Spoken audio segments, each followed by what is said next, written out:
Puji Tuhan, selamat siang Ibu Bapak, Saudara semuanya. Apa kabar siang ini? Ya, nggak mudik ya? Ya, masa libur cukup panjang. Orang bilang rugi nggak pergi-pergi. Tetapi ya, semua kita punya cara menyikapi masa libur sekalipun. Dan saya percaya, saudara-saudara hari ini juga memberikan pilihan yang terbaik. Tanpa bermaksud menyinggung saudara yang berlibur, yang ikut ibadah dari luar kota, luar negeri, dimanapun saudara, selamat bergabung juga dalam ibadah kita hari ini. Saudara-saudara yang kasih Tuhan, sebelum kita dengarkan firman Tuhan, saya ingin sampaikan ada dua pengumuman bagi kita. Yang pertama, mulai tanggal 2 Mei, kita ada Bible Study. Sebenarnya bukan dimulai 2 Mei, ini Bible Study sudah kita lakukan sejak tahun lalu. Kita belajar mengenal perjanjian lama dari mulai kitab Kejadian, Keluaran dan seterusnya, tapi bukan membahas ayat-ayat, tetapi supaya tahu latar belakangnya. Dan kita sudah sampai kepada kitab nabi-nabi, ya. Jadi selama ini sih ini agak tertutup sifatnya, harus registrasi, pakai bayar. Sebenarnya kenapa pakai bayar? Saya bilang saya pengen orang punya komitmen deh. Selama ini kita Bible Study kadang orang on off, saya bilang. Kalau orang bayar mungkin lebih serius, ternyata enggak juga. Bayarnya sih mau, tetapi hadirnya tetap enggak. Akhirnya beberapa waktu yang lalu koordinator Bible Study kita, Ibu Gunawati bertanya kepada saya, Pak, ini kan paling tidak masih ada 4 pertemuan lagi, boleh enggak terbuka untuk umum? Saya katakan silakan aja. Jadi nanti sebenarnya 4 pertemuan juga agak dipaksakan banget saudara, karena kita akan belajar mulai kitab Nabi Yesaya, Yeremia, Yeskiel, Daniel, kemudian nabi-nabi kecil, Joel, sampai ke Maleaki dan seterusnya. Kita harapkan 4 pertemuan bisa selesai, dimulai 2 Mei jam 7.30 malam di tempat ini, setiap Selasa. Ya, jadi saudara-saudara silahkan bergabung, tapi tolong registrasi juga karena menyangkut materi pelajarannya, supaya disiapkan. Jangan sampai saudara hadir ternyata tidak disiapkan kopiannya bagi saudara, karena kita berikan kopiannya kepada setiap yang hadir. Supaya tahu mempersiapkannya, jadi tolong registrasi juga kalau saudara memang membuat komitmen untuk hadir. Itu yang pertama. Yang kedua, saudara, Selasa ini jam 6 sore ada ibadah khusus untuk wanita, Women's Fellowship ya. Jadi para ibu-ibu yuk gabung yuk di hari Selasa ini ya, jam 6 di tempat ini. Karena katanya ibu-ibu kalau ngumpul sendiri lebih seru, katanya lebih asik, ya silahkan aja. Dan pria dilarang hadir. Ya nanti hari Selasa ya. Ini 2 kali sebulan kita lakukan. Nah jadwalnya Selasa ini ada jam 6 sore. Barangkali itu saja saudara. Ya baik. Saudara-saudara, hari ini saya mau sampaikan firman Tuhan tentang mengasihi sesama. Tentu kata mengasihi sesama kita sudah paham betul. Atau kita mengerti, atau sering kita dengar, oh ini kan hukum Taurat, kasihi Tuhan Allahmu dan sama manusia. Tetapi saudara, kadang-kadang ada hal-hal yang sudah sering kita dengar, tapi belum tentu kita punya pemahaman yang benar tentang hal tersebut. Saya pernah ngetes misalnya, saya katakan begini, satu ketika dalam kumpulan orang banyak seperti ini, saya tanyain mereka, saudara tahu apa itu agama? Oh tahu, apa itu agama? Akhirnya pada mikir, apa ya agama ya? Walaupun ribuan kali dengar istilah agama, ternyata konsep kita, pemahaman kita tentang agama itu berbeda-beda. Ketika setiap orang disuruh kasih pendapat, kok berbeda-beda. Hampir sama dengan kalau kita katakan, saudara tahu apa itu Tuhan? Tahu. Siapa itu Tuhan? Juga sama, berbeda-beda.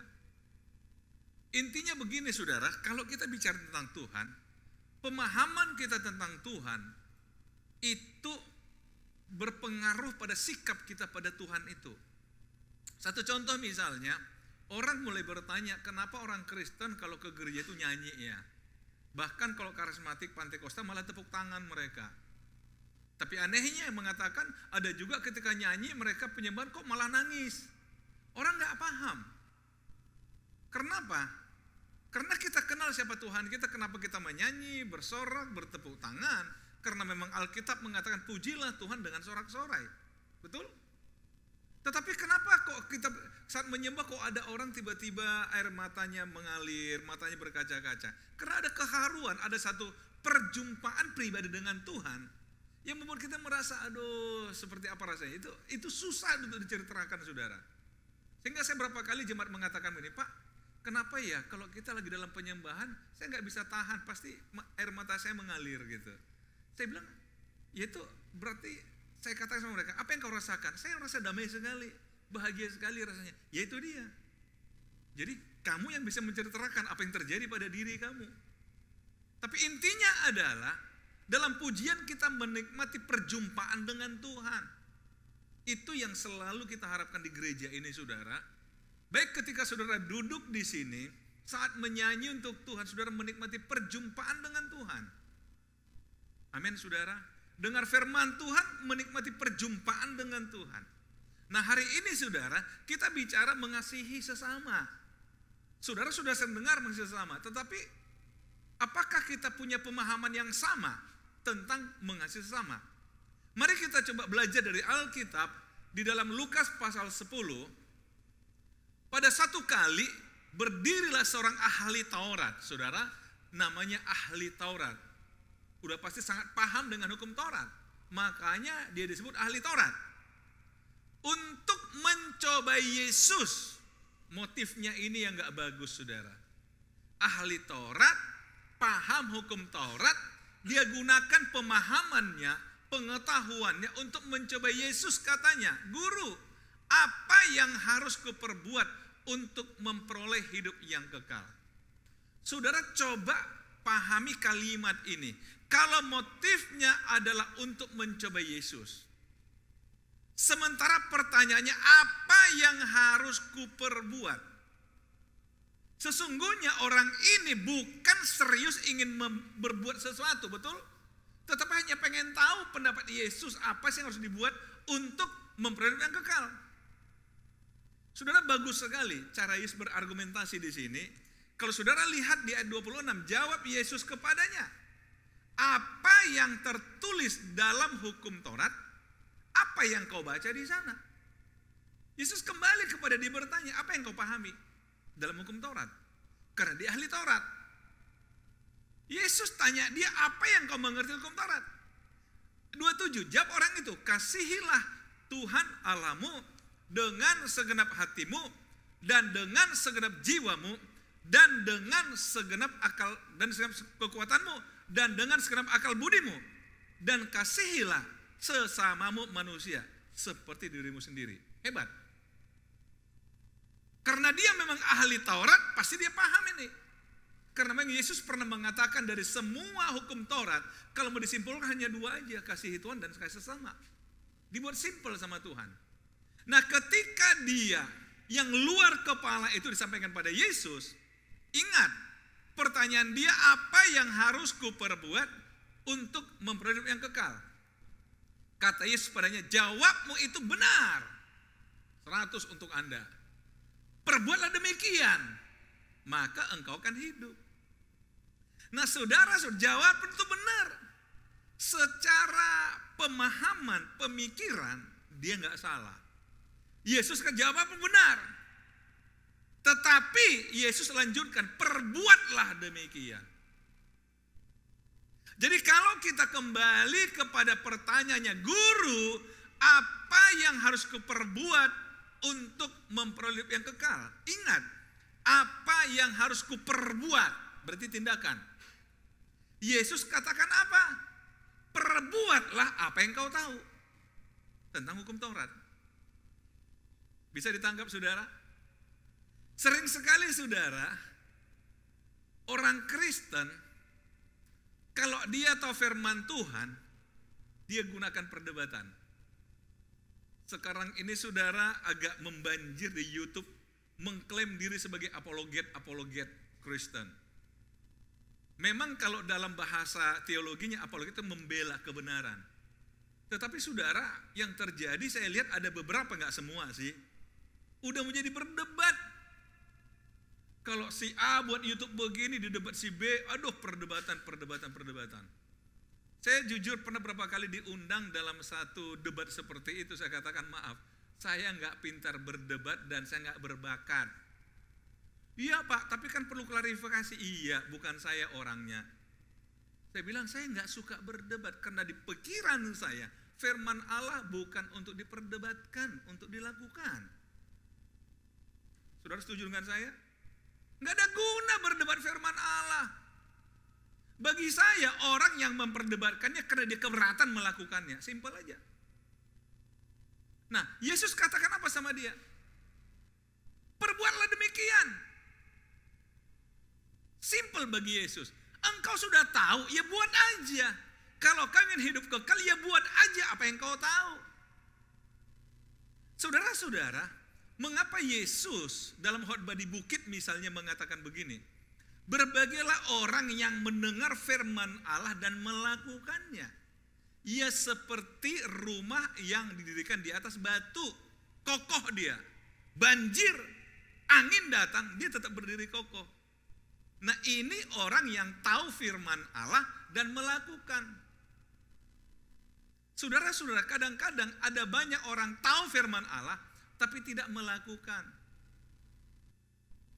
Saya ingat dulu saudara, saya punya adik paling bungsu. Waktu dia masih gadis lah katakan. Ya, bawa mobil ternyata nggak susah ya. Nggak susah. Tinggal duduk, kemudian start. Injak close-nya, masukin satu, pelan-pelan injak gas. Teorinya. Tapi begitu di mobil dia, aduh gimana ini, aduh gimana ini, aduh gimana ini. Saudara-saudara, kadang-kadang banyak orang berteori, tapi melakukannya nggak paham. Hampir sama saudara. Saudara belajar berenang, tapi di ruang kelas. Kalau mau berenang, posisi kepala harus begini, tangan harus begini, kaki harus begini. Paham. Berani saudara langsung terjun ke sungai? Saudara, ada banyak di hidup ini tidak cukup hanya ngerti, tapi baru kita benar-benar mengerti kalau kita melakukan. Ini yang Tuhan tuntut pada dia. Nah, akhirnya saudara, ketika saudara, maka engkau akan hidup. Perbuatlah demikian. Tetapi untuk membenarkan dirinya, ini persoalan manusia. Membenarkan dirinya. Ingat di atas tadi dia ingin mencobai siapa? Yesus. Ketika Yesus mulai katakan lakukanlah yang engkau tahu tadi, perbuatlah demikian untuk membenarkan dirinya. Orang itu berkata kepadanya, dan siapakah sesamaku manusia? Siapa sama ke manusia? Saudara, sebelum kita lanjut, saya kebetulan kemarin membaca di dalam buku. Saudara tahu sih ya fabel? Fabel itu satu cerita tentang binatang, tetapi yang prinsip-prinsip kehidupan diambil dari contoh binatang lah, gitu ya. Ini yang akhirnya kita banyak temukan di Amsal. Ketika Salomo menjadikan seperti semut, belajarlah kepada semut katanya kan, kepada cicak, kepada pelanduk dan macam-macam seperti itu. Nah, saudara-saudara, ada satu fabel dari India, saya baca di buku. Jadi diceritakan di buku itu seekor tikus. Ada seekor tikus, dia mulai merasa hidupnya terancam karena adanya kucing. Dia mulai berpikir, aduh enak banget jadi kucing ya. Akhirnya dia menemui seorang penyihir. Ini dongeng ya, enggak kisah sungguhan. Masa tikus bisa ketemu penyihir? Saudara katakan, oh enggak benar, ini dongeng. Saudara tahu kalau dongeng itu ceritanya enggak benar, tapi ada filsafat yang mau disampaikan lewat kisah-kisah itu. Ini namanya fabel. Jadi saudara, jadi satu ketika begitu, tikus ini mencari seorang penyihir. Dia dikatakan pada penyihir, Tuanku penyihir, tolonglah bantu saya. Loh kenapa? Saya pengen jadi kucing. Loh kenapa kamu pengen jadi kucing? Iya, soalnya setiap saya keluar dari lubang saya dikejar kucing. Jadi saya kalau mau keluar dari lubang saya harus lihat-lihat ada kucing atau tidak. Jadi saya merasa hidup saya sangat terintimidasi oleh kucing. Jadi apa mau kamu? Biarlah aku jadi kucing. Akhirnya si tukang sihir ulurkan tongkatnya, wow jadi kucing lah dia. Senang dia. Udah gak sembunyi lagi di lubang. Tapi ketika bermain ada anjing. Anjing gonggong dia dan dikejar. Waduh, gak enak juga jadi kucing. Ternyata musuhnya anjing. Akhirnya dia cari lagi si tukang sihir. Tuanku penyihir. Ternyata jadi kucing gak enak. takut sama anjing. Jadi kamu apa? Saya mau jadi anjing. Akhirnya si penyihir katakan, oke, kamu jadi anjing. Jadi anjing lah dia. Wah, senang dia jadi anjing. Lari ke sana, lari ke sini. Saudara-saudara, tapi satu ketika dia mulai sadar kalau dia pergi ke sana tiba-tiba dipanggil majikannya, kadang dimarahin, kadang dipukul, bermain semak-semak, dipanggil, akhirnya suruh jaga rumah dan sebagainya.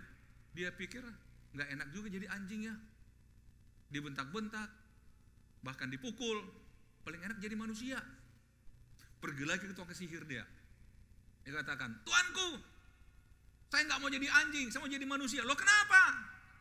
Jadi anjing dituntut harus setia sama manusia, suruh jaga rumah, nggak boleh main jauh-jauh, dipanggil. Kalau nggak mau kita dipukul. Jadi kemudian apa? Saya mau jadi manusia. Oke. Sama si penyihir dijadikan seorang wanita cantik. Seorang gadis cantik, waduh senang dia. Banyak orang mulai memuji dia kecantikannya. Tapi satu ketika datang tikus, dia ketakutan sama tikus. Wanita ini, aduh ada tikus, tolong. Akhirnya dia pergi lagi kepada penyihir. Tuanku penyihir, ternyata jadi manusia yang gak enak, takut sama tikus. Akhirnya penyihir katakan, memang kau kalau tikus aja lah, dikembalikan jadi tikus. Artinya begini saudara, hidup kita kadang-kadang sesuatu cari alasan pembenaran. Ya lebih enak beginilah, nggak begitu. Maunya beginilah, nggak begitu. Tapi saudara-saudara, yang mau disampaikan dalam kisah ini adalah sebenarnya yang perlu kita pahami, saya ini siapa dan bagaimana saya mengerjakan kewajiban saya. Kalau namanya intimidasi, saudara, semuanya orang terintimidasi. Semua kita pernah terintimidasi. Ketika punya pergumulan terintimidasi. Ketika kita sakit kita terintimidasi oleh penyakit kita, betul? Apakah kita saya nggak mau. Itu udah terjadi kok. Nah kembali saudara, saya coba ambil itu untuk memahami ini. Si ahli Taurat katakan, apa yang harus kau perbuat? Kamu tahu, ini. Iya perbuat aja itu. Ya tapi kan, siapa? Tapi kan. Terlalu sering kita berargumentasi saudara, hanya untuk pembenaran diri. Artinya apa? Kalau kita pengen dikoreksi, harus rela untuk tidak membenarkan diri. Pertanyaan dia, apa yang harus kau perbuat? Diajarin, tapi mulai ngeles saudara. Siapa sesamaku? Nah, untuk menjawab dan siapakah sesamaku manusia, akhirnya Yesus cerita. Yesus katakan begini, jawab Yesus, adalah seorang yang turun dari Yerusalem ke Yeriko. Ia jatuh ke tangan penyamun-penyamun, yang bukan saja merampoknya habis-habisan, tetapi yang juga memukulnya, dan yang sesudah itu pergi meninggalkannya setengah mati. Saudara, yang turun dari Yerusalem ini adalah seorang Yahudi. Dia turun ke Yeriko. Saya perlu sampaikan ini karena nanti terkait dengan ada orang Samaria namanya. Nah, saudara-saudara lihat ada seorang Yahudi turun dari Yerusalem ke Yeriko, ia jatuh ke tangan penyamun-penyamun yang bukan saja merampoknya habis-habisan, tetapi yang juga memukulnya, dan yang sesudah itu pergi meninggal setengah mati. Apa yang terjadi? Kebetulan ada seorang imam, kalau dulu namanya imam, sekarang pendeta lah katakan ya. Jadi ada juga pendeta yang begini ternyata. Apakah ini ilmu Simamora? Cek dulu. Kebetulan ada seorang imam turun melalui jalan itu. Ia melihat orang itu, tetapi ia melewatinya dari seberang jalan. Melihat orang yang setengah mati, tapi imam hanya melewatinya. Oh, saudara katakan, itu imam. Oke, turun kelasnya. Demikian juga seorang Lewi. Lewi ini yang melayani rumah Tuhan. Ya para pengerja-pengerja lah. Ya, worship leader termasuk lah. Demikian juga seorang Lewi datang ke tempat itu. Ketika ia melihat orang itu, ia melewatinya dari seberang jalan. Sama. Pertanyaan saya saudara, kenapa sih imam ini tega membiarkan dia? Kenapa Lewi juga, orang Lewi membiarkan dia? Dia sudah lihat. Pasti kita katakan karena nggak kenal, betul? karena nggak kenal. Seandainya yang dilewati imam itu dia tahu orang itu, pasti dia akan berbuat sesuatu, betul? Seandainya orang Lewi ini pun melihat bahwa itu dia kenal, pasti dia akan lakukan sesuatu. Artinya apa, saudara? Terlalu sering kita menganggap sesama kita adalah orang yang punya hubungan dengan kita. Setidaknya hubungan emosional, kalaupun tidak hubungan darah. Paling tidak hubungan pertemanan, betul? Sehingga kita merasa harus menolong dia karena saya kenal dia. Karena dia saudaraku, karena dia teman segerejaku, karena dia keluargaku. Tapi kalau tidak, berarti dia saya nggak berkewajiban. Ini konsep yang keliru yang secara umum. Makanya Yesus sengaja menjelaskan ini. Tetapi saudara lihat, lalu datang seorang Samaria. Saudara tahu, kalau baca dalam Yohanes pasal yang keempat, orang Samaria itu tidak bertegur sapa dengan orang Yahudi. Pasti saudara katakan, dari mana tahu? Dari pakaiannya, pasti orang Samaria tahu itu orang Yahudi. Orang-orang dulu sudah dari pakaiannya tahu ini orang Yahudi atau bukan.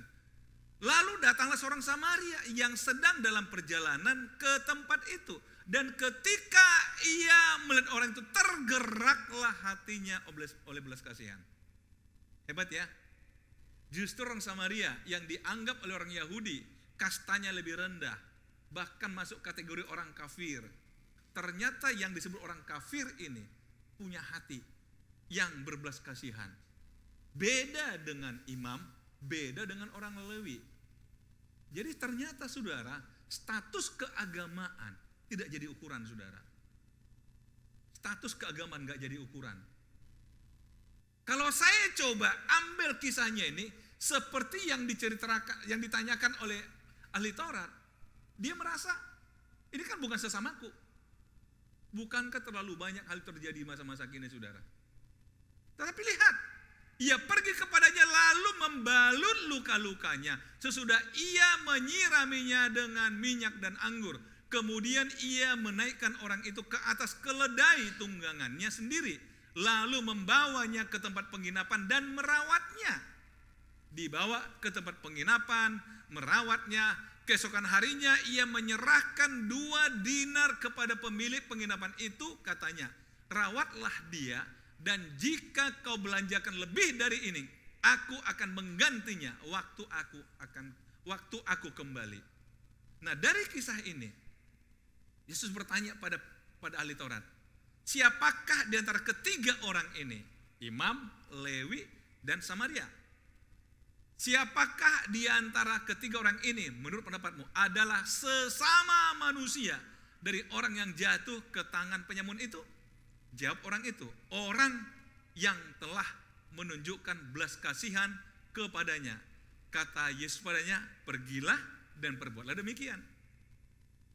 Perbuatlah demikian. Jadi saudara, kalau kita bicara sesama kita siapa? Ya siapa aja. Siapa aja. Sesama manusia kan? Saudara-saudara, kalau kita bicara siapa sesama kita, kasih sesama manusia, berarti setiap orang yang Tuhan izinkan ketemu dengan kita itu sesama kita. Walaupun tidak punya hubungan emosional, saudara. Saya sekitar 13-14 tahun yang lalu, saudara, saya dulu pernah tinggal di Gaperta, kami tinggal di Gaperta. Satu sore, maghrib begitu, saya lewat dari Jalan Putri Hijau, mau pulang ke Gaperta. Nah, persis di depan TVRI, itu hujan gerimis begitu. Kemudian saya agak lambat, karena memang ada banyak dahan-dahan jatuh gitu, jadi saya agak lambat sedikit. Tiba-tiba saya ditabrak dari belakang satu sepeda motor. Puk, aduh, ditabrak, agak keras loh. Keras, akhirnya saya minggir. Saya lihat yang nabrak saya seorang bapak tua, naik motornya juga motor tua, dan dia jatuh begitu. Nah, saudara, kan seringkali dalam pikiran orang kalau ada kejadian antara mobil dan sepeda motor, yang salah mobil kan gitu kan. Itu juga terjadi waktu itu dengan saya. Langsung security dari TVRI keluar, dan mereka langsung cegat mobil saya, dia pikir saya mau lari. Saya bilang, saya ditabrak loh. Enggak, bapak tetap salah katanya. Kasihin orang tua. Oke, saya bilang, oke pak, tolong bantu saya pak, saya bilang. Saya naikkan dia ke mobil saya, kemudian saya titip motornya di security-nya di TVRI, saudara. Saya bawa. Di ujung sana kan pas di perempatan kan sebelah kiri, kalau saudara tahu itu ada rumah sakit dulu. Sekarang udah tutup rumah sakitnya. Jadi di situ ada, saya taruh di situ bapak ini. Kemudian saya katakan pada dokter, tolong dirawat ya. Nah, ini bapak tolong dirawat. Nah, besok saya datang balik, saya bilang, saya titip lah seperti DP begitu. Nah, saudara tahu, ketika besoknya sekitar jam 9 saya kembali ke situ, ternyata bapak ini sudah ada istrinya dan 2 anaknya, anak muda. Begitu saya datang, dua anak muda itu seperti menyerang saya langsung. Waduh, saya bilang, Dek, kamu duduk dulu, diam dulu. Saya ini korban loh, ditabrak bapak kamu, bukan saya yang nabrak. Nah, bagi mereka begini, nggak mungkin bapak kami nabrak bapak. Mana buktinya? Saya bilang gini, yuk turun ke bawah, biar kamu lihat mobil saya yang ditabrak. Saya bawa ke bawah, di parkiran mobil saya yang penyok di belakang, ketabrak. Dan mereka tanyakan begini, kalau bapak yang jadi korban, kenapa bapak yang rawat bapak kami? Wah, ini kan tidak biasa, saudara. Jadi ketika kita lakukan yang tidak biasa, orang bingung. Kenapa? Saya bilang, oke, kita naik ke atas, kita ngobrol di atas saja. Saya cerita, ini namanya masalah kemanusiaan, Dek, saya bilang, masalah kemanusiaan. Walaupun saya yang korban, tapi saya lihat bapak kamu jatuh. Masa saya salah sih kalau nolong dia? Artinya diam dia. Kemudian istrinya bapak ini yang di situ itu, maaf, kebetulan pakai hijab, dia katakan, iya bapak kami ini sebenarnya udah rabun penglihatannya. Kami udah larang bawa sepeda motor, tapi bapak ini bandel, nggak mau dilarang. Tetap juga pergi kemana-mana naik sepeda motor. Akhirnya saudara-saudara, singkat cerita, pas dokter lagi masuk, saya tanyakan, dokter, ini bapak perlu dirawat lagi atau boleh pulang? Oh boleh pulang pak, nggak ada masalah kok. Kemudian saya urus biaya rumah sakit, kemudian saya kasih uang untuk ibu itu, Bu, pasti bapak ini badannya pegal-pegal ya Bu ya. Ibu bawa ke tukang urut lah supaya badannya nggak sakit, saya bilang. Kemudian saya kasih lagi uang. Pak, nanti ini perbaiki motornya Pak, motor bapak kayaknya rusak itu, saya bilang. Mereka bingung. Mereka katakan begini, kenapa bapak begitu baik? Loh, saya bilang nggak ada masalah kan, ini masalah kemanusiaan. Mereka tanya, bapak siapa? Saya pendeta. Oh, paling tidak bagi saya ada pendeta yang baik hati. Di Alkitab ada imam yang biarin orang sekarat. Tapi paling tidak, saudara, mereka tahu ternyata pendeta juga baik. Maksud saya begini, itu gurauan saya lah saudara. Artinya begini saudara, saya percaya, saya ingin sampaikan pada saudara nilai sebuah kebaikan. Saya nggak kenal mereka mungkin nggak kenal saya, tapi setidaknya mereka mencatat dalam memori mereka bahwa ada seorang pendeta pernah menolong orang tua mereka. Amin saudara. Itulah sesama. Bukan karena kita kenal. Pernahkah kita berpikir saudara, ketika ada orang kesulitan, kita buat sesuatu kepada dia, setidaknya dia mencatat dalam memori dia, saya pernah ditolong oleh seorang ibu, walaupun saya nggak kenal ibu itu. Saya pernah ditolong seorang bapak, walaupun saya tidak kenal bapak itu. Setidaknya dalam memori dia tercatat. Itulah arti sesama. Sama. Orang Samaria nggak kenal orang itu. Yang mungkin saya setelah dia bawa, dia rawat, dia bayar semuanya, pisah nggak pernah ketemu lagi. Tapi setidaknya tercatat dalam orang yang dalam hidup orang yang mengalami masalah ini, ada orang Samaria yang pernah menolong saya. Itulah arti sesama, saudara. Bukan karena hubungan kekeluargaan, bukan karena seiman saja, bukan hanya karena kita dekat, bukan karena ada hubungan emosional. Tapi siapapun itu, kalau memang Tuhan izinkan kita lihat, lakukan sesuatu. Amin saudara. Itulah nilai-nilai kekristenan yang Tuhan ingin ajarkan pada kita. Apa yang kita tahu, lakukanlah kata Tuhan. Lakukanlah. Tuhan Yesus memberkati kita.